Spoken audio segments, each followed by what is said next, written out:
우리가 지난 70년대, 80년대, 90년대 중반까지만 해도 매년 2자릿수 성장을 했거든요. 그때는 작년보다 금년이 좋아지고 금년보다 내년에 좋아지고 이런 세월을 3, 40년 살았기 때문에 우리 머릿속에는 고성장 마인드, 고성장 체질이 몸에 딱 박혀 있는 거예요. 근데 몇 년 전부터 4%, 3%, 2%, 요즘 0% 얘기가 나오고 있습니다. 기본적으로 당분간 우리나라가 저성장 결핍의 시대가 오고 있다. 나는 어떻게 할 건가? 이거 잘 생각해 보셔야 돼요. 자, 그래서요, 지금 가정경제 측면에서 제일 먼저 생각을 180도 바꿔야 될 게 뭐냐? 절약이거든요. 제가 어디 가서 절약을 얘기하면 오늘 날도 더운데 재테크 강좌라니까 혹시 가면 기발한 종목 하나 찍어줄까 하고 왔더니 겨우 한다는 말이 절약이라고? 세상에 그거 모르는 사람이 어디가 있어. 지금 그런 표정들이시거든요. 그런데 우리가 알아야 될 게 뭐냐면 지난 3, 40년 동안 고성장 시대, 아주 특별한 시대를 우리가 살아왔기 때문에 우리는 의식하지 못하고 우리는 아낀다고 생각하는데 미국, 일본 선진국 사람들이 우리를 보면은 너무나 낭비 요인, 거품 요인이 많다는 거예요. 필요 없는 자동차. 재미교포가 성공해서 서울로 사장 발령 받아와가지고 몇 개월 살더니 뭐라고 하는지 아십니까? 서울에 와서 몇 개월을 살아보니까 서울처럼 대중교통이 발달된 도시가 세계에서 몇 개 없다 이거예요. 근데 1km 가면서 자동차 끌고 가더라 이거죠. 그 사람들 눈에는 그게 참 이상한 거예요. 필요 없는 자동차, 교육비, 결혼비용, 경조사, 이거 작심하고 아끼지 않고는 노후 준비가 안 되게 돼 있거든요. 얼마 전에 저기 조간지에 의미 있는 기사가 있었기 때문에 읽어드리겠습니다.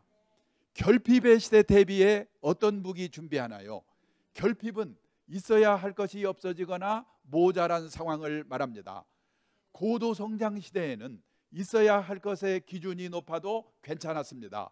성취할 기회가 많았으니까요. 하지만 성취의 기회가 적고 평준화하는 저성장 시대에는 있어야 할 것의 기준이 높을수록 좌절하고 불행해질 확률이 높아집니다. 그래서 요즘 생각이 있는 부모들은 다른 것보다도 애들에게 결핍에 적응하는 방식을 가르쳐가 있다는 거예요. 제가 작년 여름에 어느 모임에 갔더니 유명한 교수님이 제 옆에 있는데 외동딸이랍니다. 작년 봄에 대학을 졸업했는데 그때까지 취업을 못했대요. 괜찮은 대학 나왔고 유명한 교수가 한 번만 부탁하면 안 될 것도 없는데 안 한답니다. 재수해서라도 네 힘으로 들어가라. 결핍에 적응하는 방식을 가르치기 위해서. 자기 딸이 용돈이 궁한 것 같은데 자기 돈 있거든요. 주고 싶은 마음이 꿀떡 같은데 참는데요. 결핍에 적응하는 방식을 가르치기 위해서. 우리가 그걸 안 해가지고 우리 애들이 지금 장난이 아니거든요. 한 달에 10만 원 쓴 사람이 9만 원을 쓰게 되면 10% 절약한 겁니다. 고성장 고금리 시대에는 그까이 주식 사서 부동산 사서 10% 수익 내면 되는 거지. 다 그런 생각을 했거든요. 근데 이게 저성장 저금리 시대는 엿장수 맘대로 안 되거든요. 근데 절약은 하기에 따라서는 자기 의지대로 될 수가 있다는 거예요. 제가 10몇 년 전에 일본에 책방에 가니까 절약에 관한 책들이 쫙 깔려 있는 겁니다. 그때만 해도 신경일나게 돈 버는 책이었고 뭐 쪼잔하게 절약이야. 지금 이따가 한번 시내 서점에 들려보세요. 우리나라 서점에도 여자의 습관, 우아하게 가난해지는 법, 120만 원 살기, 이런 책이 쫙 깔려 있습니다. 선진국이 걸어간 길을 우리가 그대로 따라가고 있어요. 가면 갈수록 절약의 중요성이 높아질 겁니다. 근데 그 절약 중에서 제일 중요한 절약이 뭐냐? 자식한테 들어가는 돈을 아껴야 자식도 망쳐먹지 않고 아낀 돈으로 자기 노후 대비할 수 있다는 거예요. 요즘 자녀 리스크라는 말이 유행인데요. 귀여운 자식이 뭐가 위험해? 위험합니다. 내가 몇 억 있어봤자 아들이 사업해서 실패해, 신용불량돼, 우리나라 정서에서 안 도와주고도 못 베이거든요. 그거 도와주고 쪽방에 살잖아요. 우리나라는 다 큰 자식이 부모한테 얹혀 사는 걸 뭐라고 하죠? 캥거루. 지금 우리나라에 캥거루가 얼마나 있는지 아십니까? 48만 5천 명이 있대요. 근데 캥거루가 이 말 들으면 열받는답니다. 왜? 캥거루는 지 새끼를 딱 1년 보호하고 쫓아버린대요. 사람은 끝이 없잖아요. 일본에서는 캥거루를 또 뭐라고 하냐면 패러사이트 싱글이라고 하는데 어려운 단어입니다. 번역하면요, 기생충적 독식이란 뜻이래요. 일본의 35세에서 44세까지 10년 인구가 1895만 명인데 그 중에서 결혼 안 하고 부모한테 얹혀 사는 기생충적 독신이 295만 명이랍니다. 부모가 돌아가시면 어떤 일이 생기냐? 직업 있는 놈은 그나마 괜찮은데 없는 놈이 더 많거든요. 부모 사망 신고 안 오고 몰래 연금 다 먹거나 아니면 극빈자로 전락한다는 거예요. 문제는 우리가 이 뒤를 따라가고 있는 겁니다. 영국에서는 키퍼스, 부모의 노후 자금을 갉아먹는 자녀들 몇 억 있어봤자 이 자녀 리스크에 걸려버리면 아무 의미가 없다는 거예요. 근데 지금 세계에서 우리나라처럼 자식한테 돈 퍼붓고 난 나라가 없습니다. 대학 등록금 비싸다고 난리인데 미국 등록금이 훨씬 비싸답니다. 근데 우리나라나 일본의 부모들은 대학 등록금은 부모의 책임이다. 미국의 대부분의 부모들은 대학 등록금 지네들이 융자받아 아니고 취직해서 갚겠지 그런다는 거예요. 아까 성공해서 사장으로 왔다는 재미교 보였죠? 그분은 국내 어느 유명 사립대학교 2학년 때 미국에 있는 누나가 비행기표를 보내줘가지고 유학을 갔답니다. 한 학기가 지나가지고 등록금 고지서가 그때 우리 돈으로 400만 원 고지서가 나왔대요. 근데 누나가 의사 부인이고 부자기 때문에 당연히 누나가 주겠지. 누나한테 그 고지서를 갖다 줬더니 누나가 완전히 미국 가던 사람이 돼가지고 자기를 빤히 보면서 이걸 왜 나한테 주는 거야? 그러더래요. 놀래가지고 그럼 이웃집 아저씨한테 갖다 줄까? 네가 알아서 해. 냉정하게 그러더래요. 순간 내가 이 싸가지 없는 누나를 믿고 왜 미국으로 왔을까? 돌아갈까? 갈 수 없잖아요. 그때부터 코피 터지게 아르바이트하고 장학금 자저고 융자 받고 그리고 졸업했대요. 지금 생각해 보니까 그때 누나가 그 돈을 척척 주었으면 자기 오늘처럼 못했을 거라고요. 고마워하더라고요. 지금요 세계에서 대학 진학률 1등 한국 70%, 2등 일본 50%, 1등, 2등 두 나라의 공통점이 뭐냐면 부모가 대학 학비를 대주는 거예요. 미국이나 유럽에서는 융자 받든지 장학금 받든지 다니니까 학교가 시원치 않고 또 공부가 싫으면 그 돈으로 차라리 장사하든지 딴 일 한다는 거예요. 근데 우리나라는 공부가 싫어도 학교가 시원치 않아도 무조건 부모가 대주니까 들어가니까 오히려 더 취직이 안 되잖아요. 근데요 결혼 비용은 우리와 일본도 달라요. 일본에서는 젊은 애들이 결혼 비용 부모한테 신세 좀 지려면 이리저리 눈치 보다가 어떻게 조금만 좀 도와줄 수 없을까요? 이 정도거든요. 근데 우리나라는요 자식보다도 부모가 더 못 대줘서 환장해요. 자식이 지 돈만으로 가는 놈은 10%밖에 안 돼요. 문제는 금액인데 전국 평균 아들이 1억 7천 장가 가면 오지도 않은 자식이 돈은 더럽게 들어요. 아들만 둘 있으면 골치 아픕니다. 이렇게 쓰고 나면 어떤 문제가 생기냐? 우리나라 50대 60대가 648만 가구인데요 그 중에서 결혼비용 그 다음에 자녀 교육비 이거 다 따지고 나면요 60% 정도가 은퇴 빈곤층으로 전락하게 생겼다는 거예요. 60%니까 대부분의 집은 이 두 가지 문제를 해결하지 않고는 방법이 없는 거예요. 근데 이 문제를 제껴놓고 방법을 찾으려니까 없는 거죠. 또 하나 문제가 있습니다. 돈을 이렇게 쓰면 자식들은 부모한테 고맙게 생각하는가? 이게 문제입니다. 오히려 집안이 어려워서 어릴 때부터 스스로 결핍에 적응하는 방식을 체득한 애들은 부모 생각을 하는 것 같아요. 그런데요 보세요. 부모가 내 결혼비용 때문에 힘들어하셨다? 아니요가 65%. 그러면요 뭐 그래도 좋아요. 자기네들 행복하게 살기만 하면. 근데 그게 아니란 말이죠. 우리 부모 세대들은 돈 팔고 집 팔아 가지고 자식을 시험만 잘 보게 만들어 놓으면 본전을 뽑았거든요. 괜찮은 데 들어가서 괜찮은 회사 들어가 가지고 그럭저럭 육시가에 다니고 그러면 부모 부양하고. 우리 부모들은 본전을 뽑았어요. 근데 지금은 천하없이 1, 6개월 들어가도 40대 중반이면 언제 회사 관둬야 될지 모른다니까요. 작년에 제가요 일본의 가족사회학자 야마다 마사히로라는 사람이 쓴 책을 한 권 읽었는데 우리나라와 일본의 젊은 애들의 공통점을 쓴 겁니다. 제목이 뭐냐? 젊은이에게 냉혹한 사회. 일본도 젊은 애들에게 냉혹하대요. 근데 일본의 작년 대졸 실질 취업률, 군대 간 거 말고 실질 취업률이 75%. 금년에는요 100% 육박해요. 지금 일본은 구인난이에요. 구인난. 우리나라는 작년에 50%, 금년에 더 나빠졌어요. 둘 중에 하나가 취직이 안 되는데 밥 좀 먹고 옷 좀 잘 입는 게 뭐가 중요합니까? 본인들 입장에서는 미치는 거죠. 근데 그렇게 어렵게라도 취직만 하면 만수무강인가? 아니라니까요. 3년 다니다가 관두고 취직했다가 또 관두고 취직했다가 또 관두고 평생에요. 평균 6번 정도를 반복해야 겨우 60가지 다니는 세상이래요. 시험 잘 보는 거 아무 관계 없어요. 씩씩해야 돼요. 근데 문제는 부모들이 냉혹한 사회에 견디도록 자식들을 씩씩하게 키웠는가? 물러터진 부모, 특히 물러터진 엄마들, 이게 지금 우리나라의 문제거든요. 물러터진 엄마의 예를 들어드릴까요? 제가 어느 대학에서 강의를 하나 맡고 있는데 교수님이 한탄하는 겁니다. 요즘 대학생 중에 수강 신청을 엄마가 와서 대신해 준 놈이 있대요. 엄마가 학교 행정실에 가가지고 행정실 직원 하나 꼬셔가지고 학점 후하게 주는 교수가 누군가 시간표 짜서 아들한테 준대요. 제가 그랬어요. 그놈의 자식 신혼여행은 대신 안 볼지 모르겠다고. 제가 있던 회사에서 해외 장학생을 모집하는데 본인들이 와서 물어보고 그래야 될 거 아니에요. 엄마들이 와서 난리를 치는 거예요. 제가 열받아가지고 그런 놈들 그냥 이름 조사 점수 깎아버려 그랬어요. 얼마 전에 어느 신문에 보니까요, 요즘 젊은 애들 사이에 대리 맞선 유행이랍니다. 젊은 애들은 바쁘대요. 또 만나봤자 얼굴 이쁜 거 말고는 안 보이니까 엄마들끼리 만나가지고 집값은 어떻게 부담할 거냐, 애는 누가 키워줄 거냐, 그게 합의가 되면 남자놈이 형식적으로 프로포즈 한대요. 물러터진 엄마들. 그랬더니 어느 강의장에서 어떤 어머니가 뭐라고 하냐면, 그렇게 해서라도 내 아들은요 공부 잘하니까 걱정 없어요. 천만의 말씀입니다. 지금 공부 잘하는 애들이 더 걱정해요.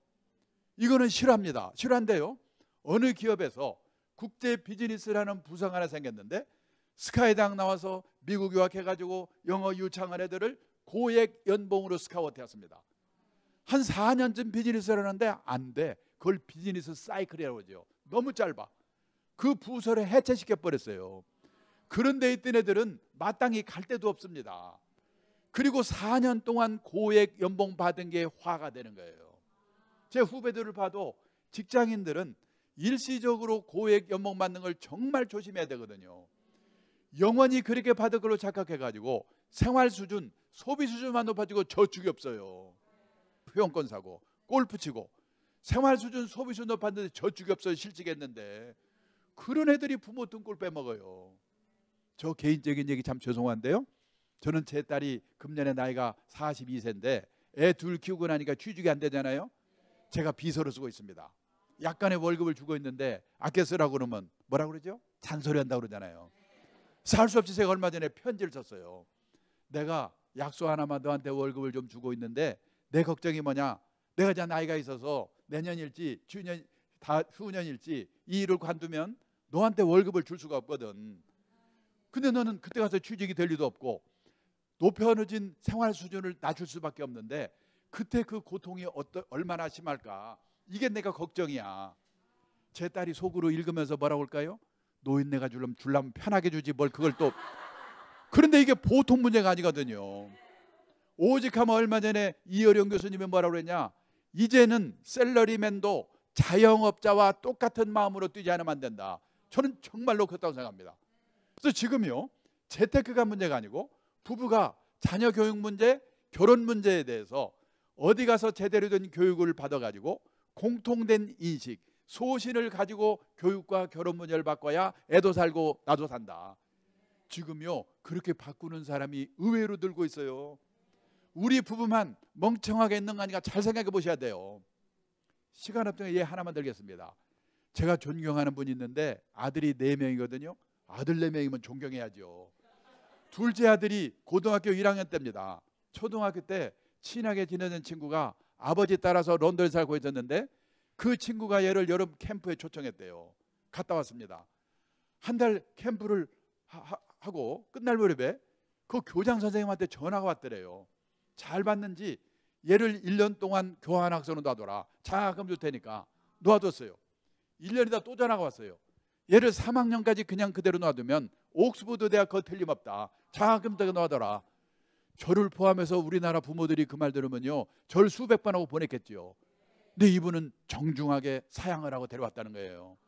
대단히 감사한데요, 저는 제 아들이 미성년자 고등학교를 졸업할 때까지는 부모 형제와 부대끼면서 살아야 가족 간의 정이 생기고 봉사정신, 희생정신으로 배울 수 있습니다. 데려왔대요. 거기 놔뒀으면 옥스퍼드인데 여기 와보니까 시험 잘 보는 기계들이 얼마나 많습니까? 지방대학을 갔어요. 1학년 1학기 때 만주 연변과학기술대학의 김진경 총장, 유명한 분 있죠? 그분이 왔다 걔를 보더니 너 우리 학교로 전학 올래? 전학 갔어요. 다들 학력을 상승시켜야 하는데 얘는 만주로 강등시켜 갔습니다. 3년 반 동안에 1년 동안을 신장성 우르무치 대학에 교환학생을 갔다 왔대요. 그래서 중국에 있는 조선족을 사귀어, 러시아에서 유학 온 고려인을 사귀어, 북한 여학생 사귀어, 신장성 위구르족 소수민족 사귀어, 물론 한족도, 중국어 능통해, 고등학교 영어 잘했어. 이 아시아의 시대 걔는 앞으로 무슨 일 할지 모른대요. 근데 저는 그 말 듣고도 옥스퍼드 보내고 싶거든요. 근데 이분은 왜 그런 선택을 했는가? 그분이 그래요. 이제는 자식들을 직선 위에 줄 세워놓고 키우는 무조건 앞으로 가라고, 그런 시대가 아니고 360도 원의 시대다는 거죠. 자기가 가고 싶은 대로 가야 되는. 그런데요, 실제 이렇게 바뀌고 있는 게 눈에 보여요. 어느 회사에서요, 이 사내 변호사 한 명을 뽑는데 변호사가 몇 명이냐? 50명이 모였어요. 너무나 많아요, 요즘 변호사가. 그중에 4명을 최종 면접에 올렸는데 결국 누구를 뽑았냐? 지방대 출신을 뽑았습니다. 이제는 변호사도 씩씩해야 되니까, 적극적이어야 되니까. 그 회사가 그 전에 서울의 인류 외고를 나와서 인류 법대를 나와가지고 변호사 자격한 애들을 3명 뽑았는데 다 실패했어요. 왜? 도련님밖에 없어. 시험 잘 보는 것 빼고 할 수 있는 게 없어. 그래서 결국은 한 사람은 지발로 나가고 한 사람은 내보냈어요. 그 실패를 했기 때문에 면접 기준이 적극적이고 씩씩한 기준으로 바뀐 거예요. 그러면 대원 인류 외고 나와서 인류 법대 나와가지고 변호사 자격까지 있으면요, 자기 이 직선에 제일 앞에 있는 줄 알 거예요. 그런데 다른 데 가도 면접 기준이 바뀌거든요. 몇 년 이게 취직 못하면 룸펜으로 전락해요. 근데 이제 집안에 동생 하나는요, 공부를 싫어한 데다가 집안이 어려워서 대학을 못 갔습니다. 건설 공사 현장을 30년 넘게 따라다녔는데 물 새는 거 막는 거 방수의 전문가가 됐습니다. 근데 어느 대형 건설회사 사장님이 자기 집에 화장실에 물이 샜다나? 이분이 화딱지가 나가지고 박사만 뽑지 말고 독일식으로 마스터를 뽑아라. 55세 그 대형 건설회사에 마스터로 들어갔어요. 지금 65세거든요. 대학 나온 지 친구들 다 놀고 있는데 얘는 70까지 문 안 할 것 같아요. 연봉도 1억이 가까워요. 걔는요, 여기 있는 줄 알았는데 이쯤 와 있는지 모르겠어요. 지금 세상이 이렇게 바뀌고 있는 게 눈에 보입니다. 그래서 지금 중요한 게 뭐냐? 우리 애들에게 제대로 된 직업관을 심어주는 거. 여기 경상남도 고창고등 유명한 고등학교 있죠? 강당에 있는 직업선택 10개명. 1번, 월급만 해준 데 가지 마라. 이제 월급은 회사가 주고 나라가 주는 게 아니고 남다른 주특기가 있어가지고 적은 금액이라도 회사를 옮겨서라도 오래오래 받아야 돼요. 부모와 마누라와 약혼자가 결사 반대한 데는 무조건 가라. 거기 가면 틀림없다. 근데 제가 40몇 년 직장 생활을 보니까 이 말이 맞아요. 근데 이게 어떻게 가능하겠습니까? 부모 자식이 소신이 있어야지. 그 다음에 여기 우리가 중산층이 되려고 애를 쓰는데, 중산층이라는 뭐냐? 우리나라 기준 눈에 보이는 것밖에 없어요. 아파트 30평 이상, 아파트의 평수가 신분의 상징입니다. 근데 지금 미국, 일본 선진국에서는 작은 집 갖기 운동, 스몰 하우스 운동이 벌어지고 있어요. 자동차 2000cc 이상, 신분의 상징입니다. 근데 선진국에서는 갑자기 큰 차 타면 둘 중에 하나, 깡패 아니면 졸부래요. 미국의 중산층 보세요. 그 사람이 내면으로 성숙된 사람인가, 그게 기준이에요. 자신의 주장에 떳떳할 것, 페어 플레이를 할 것, 사회적 약자를 도울 것, 부정과 불법에 저항하는 용기가 있을 것, 그리고 정기적으로 비평전화 정도 받아볼 것. 10억 있으면 뭐합니까? 이거 안 되면 중산층이 아닌데. 그 다음에 우리가 애들에게 영어 수학 말고 가르친 게 있습니까? 돈 관리를 가르쳤는가? 경제조차를 가르쳤는가? 근데 막말로 영어 수학은 못해도 밥 먹고 살거든요. 근데 돈 관리, 경제적 자립 이거 모르면 평생 고생하거든요. 그래서 애들도 망쳐먹지 않고 학교에서 가르치지 않으면 부모라도 이 내용을 가르쳐야죠. 그래서 애들도 망쳐먹지 않고 아낀 돈으로 자기 노후 대비해야 돼요. 아, 그 돈으로 재테크하란 말이구나. 아니거든요. 보세요. 선진국 사람들은 노후의 주 수입원이 뭔가. 많은 분들이 선진국이라고 하면 노후 자금을 몇억 원씩 들고 있는 나라 아닙니다. 세상을 떠날 때까지 최소 생활비 정도를 공적 사적 연금으로 확보하고 있는 나라 70~80% 이게 선진국이에요. 우리나라는 이게 할 수 있는 분이 누굽니까? 선생님, 공무원밖에 없잖아요. 그러니까 20% 15%밖에 안 되죠. 그러면 그동안에 우리나라 부모님들은, 노인네들은 뭘 먹고 살았을까요? 보세요. 30년, 80년도만 해도 자식이 도와줬잖아요. 72%. 이게 지금 그 사이에 20%로 줄어버렸어요. 앞으로 10몇 년 지나서요, 이 조사 다시 하면 우리나라도 자녀의 도움을 받는다는 비율이 미국처럼 0.7, 일본처럼 1.9, 독일처럼 0.4 이렇게 될 거예요. 선진국 어느 나라를 보아도 자식이 부모 생활비 도와주는 나라가 없거든요. 이상하죠? 도와줄 수가 없어요. 왜? 1960년 기준 우리나라 여성들의 평균 수명이 얼마였을 것 같습니까? 54세였습니다. 2015년 기준 우리나라 여성의 평균 수명 얼마였을 것 같습니까?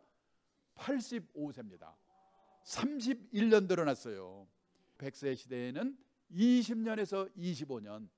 이제는 노인이 노인을 부양해야 되는 시대예요.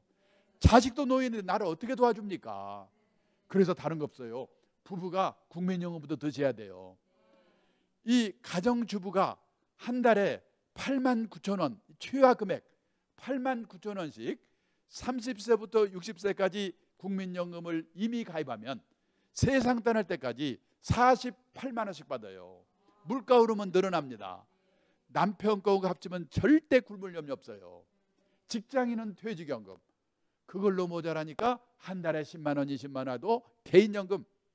이 100세 시대에는 요 세 가지를 3층 연금이라고 하는데 3층 연금으로 최소 생활비 확보하는 게 제일 중요하거든요. 나는 그거 못한 채로 이미 퇴직했는데 이제 와서 어떡하지? 그러면 살고 있는 집, 고향의 땅 과감하게 은행에 맡겨놓고 생활비 받아 쓰다가 갈 때 정산하는 거예요. 주택연금, 농지연금입니다. 어떤 분은 그러시죠. 에이 그래도 갈 때 자식한테 집 한 채 주고 가야지. 근데 생각해 보세요. 100살에 가면서 자식한테 집 줘봐야 그 자식 70살이거든요. 뭐 하겠어요? 생각을 바꿔야 돼요. 그리고 집을 팔지 말고 주택연금으로 가서 받고 거기서 살아야 집값이 떨어지질 않는 거거든요. 많은 분들이 몇 억이 있어야 노후 대비가 된다.